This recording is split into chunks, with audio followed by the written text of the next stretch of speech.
Soften our hearts for #Ramadan. Renew our link with the Almighty and celebrate revelation of the greatest message from our Lord. For a blessed month that's bountiful with deeds, repent sincerely. Commit to change for the better and discard old habits. When your heart is at ease and you reach the level of trust in the Almighty, without any reservation, you don't stress over life. You let Him do what He wills.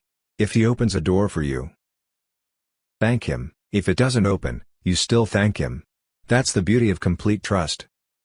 Whether your #Ramadan started today or will start tomorrow, I wish every one of you the most blessed and spiritually elevating month. May the Almighty keep us steadfast and make us better people.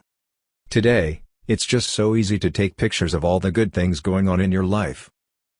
Post them on social media and to a random person looking at your feed it may look like that's how your life always is. Who are we fooling? Ourselves. Be wary not to believe your online life. It's easy to be overwhelmed by all that's going on and get distracted from your main goal. With #Ramadan just days away, keep reminding yourself of what's important. Don't spend time on futile activities that keep you away from worshipping the Almighty. Stay focused. Be consistent. Treat your spouse kindly and do not resort to abuse in any form. Lack of kindness is often the source of marital conflicts and the cause of most divorce. Anger, selfish or irresponsible behavior and criticism have a huge impact on kindness. It will threaten your marriage bit by bit. Don't be so hard on yourself. Address today's problems with the capacity you've been given. Don't start worrying about what's to come tomorrow and whether you'll be able to handle it.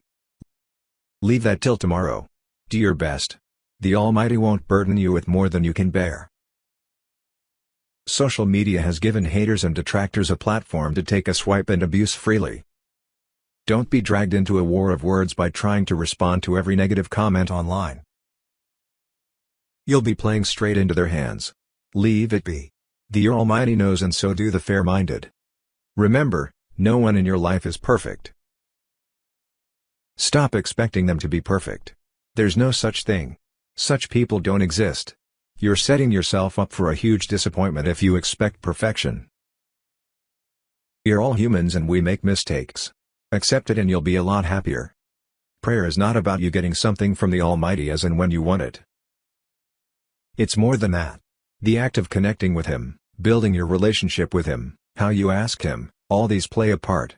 Keep the communication going daily. Not just when you're in need,